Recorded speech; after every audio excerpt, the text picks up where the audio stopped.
What a great honor to be able to introduce for the first time ever anywhere the 45th President of the United States of America, Donald J. Trump. Did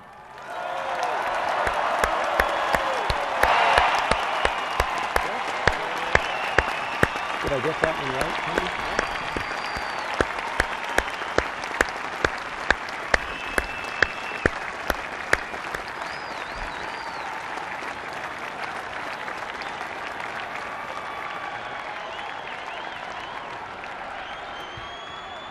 Chief Justice Roberts, President Carter, President Clinton, President Bush, President Obama, fellow Americans, and people of the world, thank you.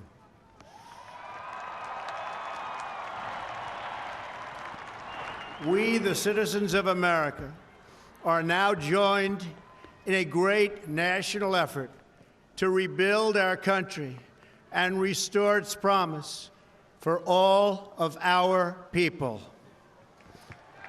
Together, we will determine the course of America and the world for many, many years to come.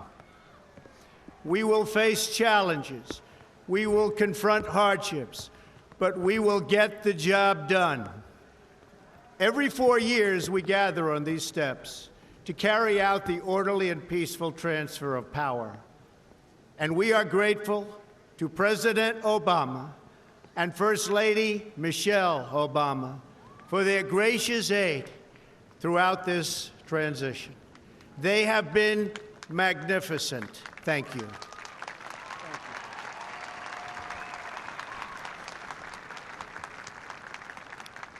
Today's ceremony, however, has very special meaning, because today we are not merely transferring power from one administration to another or from one party to another, but we are transferring power from Washington, D.C., and giving it back to you, the people.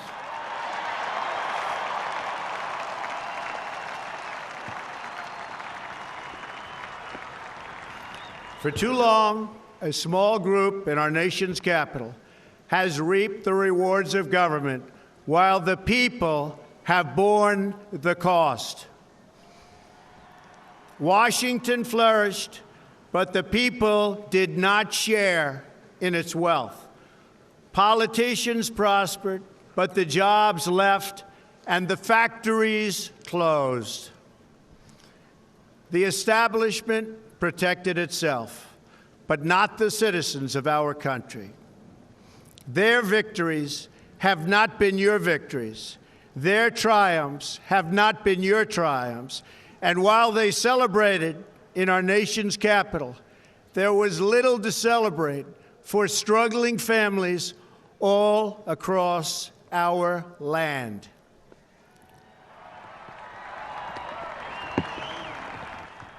That all changes starting right here and right now, because this moment is your moment. It belongs to you.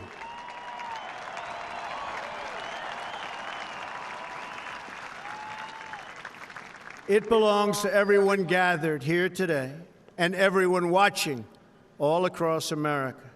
This is your day. This is your celebration. And this, the United States of America, is your country.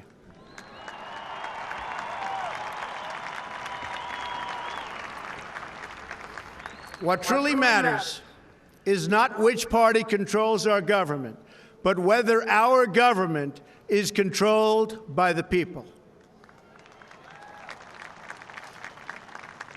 January 20th, 2017 will be remembered as the day the people became the rulers of this nation again.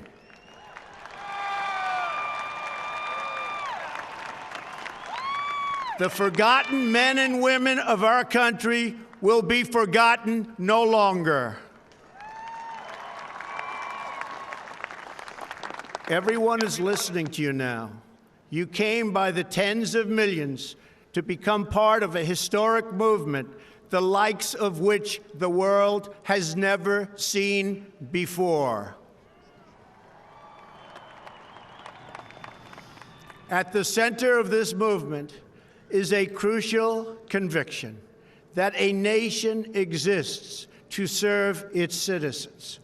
Americans want great schools for their children, safe neighborhoods for their families, and good jobs for themselves.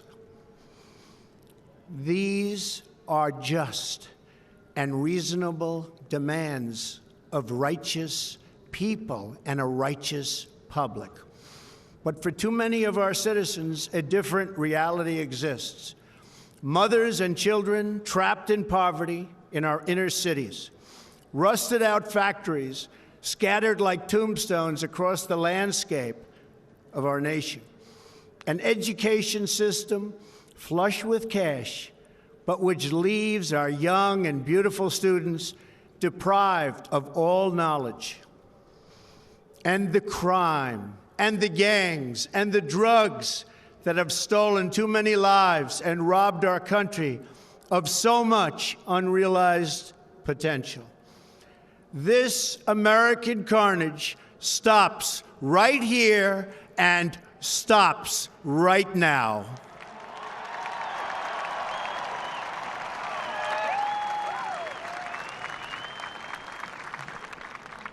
We are one nation, and their pain is our pain. Their dreams are our dreams, and their success will be our success. We share one heart, one home, and one glorious destiny. The oath of office I take today is an oath of allegiance to all Americans.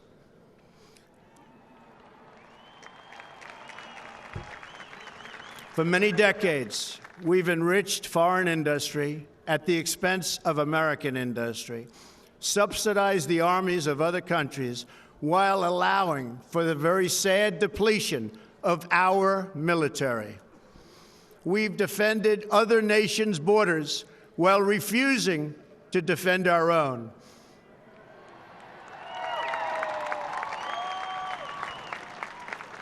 And spent trillions and trillions of dollars overseas while America's infrastructure has fallen into disrepair and decay.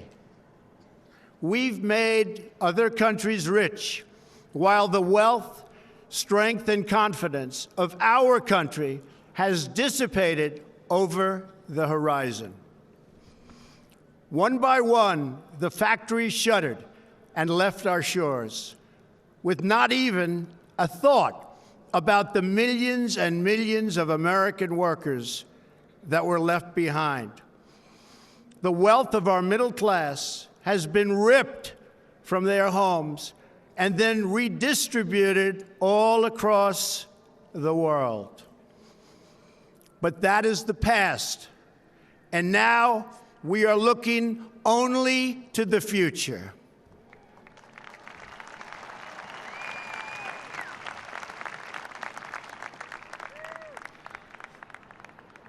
We assembled here today are issuing a new decree to be heard in every city, in every foreign capital, and in every hall of power. From this day forward, a new vision will govern our land. From this day forward, it's going to be only America first. America first.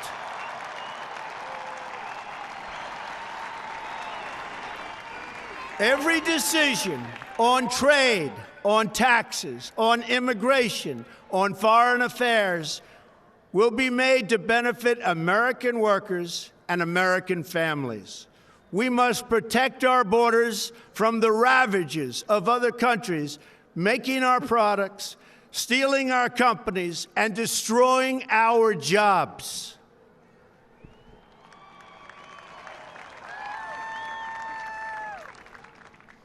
Protection will lead to great prosperity and strength.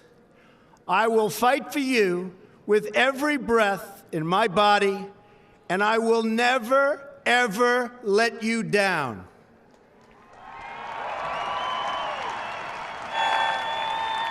America will start winning again, winning like never before. We will bring back our jobs. We will bring back our borders. We will bring back our wealth.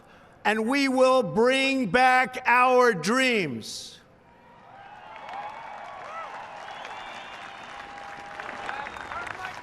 We will build new roads and highways and bridges and airports and tunnels and railways all across our wonderful nation.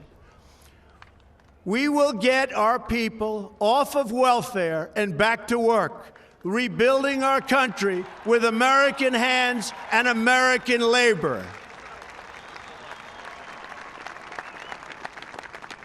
We will follow two simple rules: buy American and hire American. We will seek friendship and goodwill with the nations of the world, but we do so with the understanding that it is the right of all nations to put their own interests first. We do not seek to impose our way of life on anyone, but rather to let it shine as an example. We will shine for everyone to follow. We will reinforce old alliances and form new ones and unite the civilized world against radical Islamic terrorism, which we will eradicate completely from the face of the earth.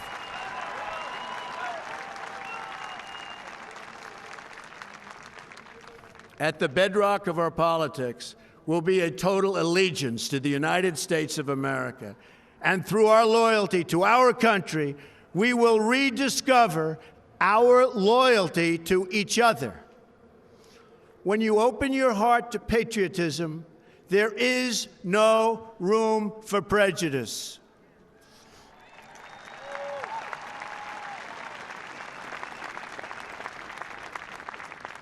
The Bible tells us how good and pleasant it is when God's people live together in unity. We must speak our minds openly, debate our disagreements honestly, but always pursue solidarity. When America is united, America is totally unstoppable.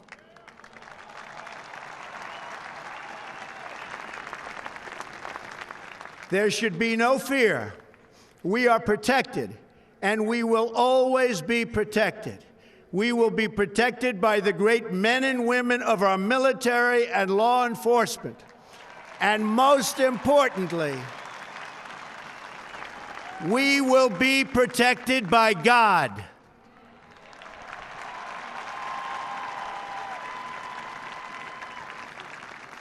Finally, we must think big and dream even bigger. In America, we understand that a nation is only living as long as it is striving. We will no longer accept politicians who are all talk and no action, constantly complaining but never doing anything about it.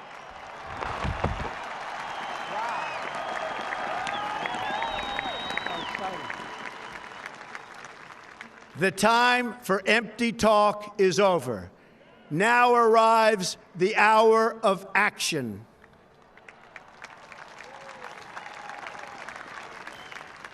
Do not allow anyone to tell you that it cannot be done. No challenge can match the heart and fight and spirit of America. We will not fail. Our country will thrive and prosper again. We stand at the birth of a new millennium, ready to unlock the mysteries of space, to free the earth from the miseries of disease, and to harness the energies, industries, and technologies of tomorrow. A new national pride will stir our souls, lift our sights, and heal our divisions. It's time to remember that old wisdom our soldiers will never forget, that whether we are black or brown or white, We all bleed the same red blood of patriots.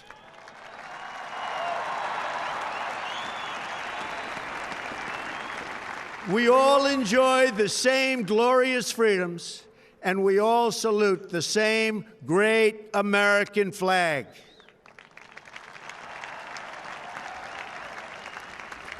And whether a child is born in the urban sprawl of Detroit or the windswept plains of Nebraska, they look up at the same night sky, they fill their heart with the same dreams, and they are infused with the breath of life by the same almighty Creator.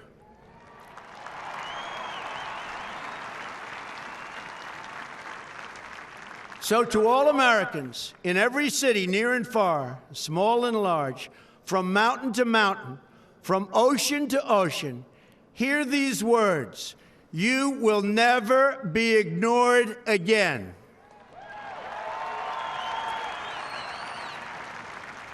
Your voice, your hopes, and your dreams will define our American destiny.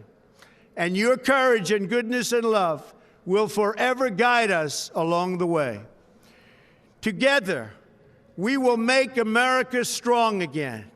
We will make America wealthy again. We will make America proud again. We will make America safe again. And yes, together, we will make America great again. Thank you, God bless you, and God bless America. Thank you. God bless America.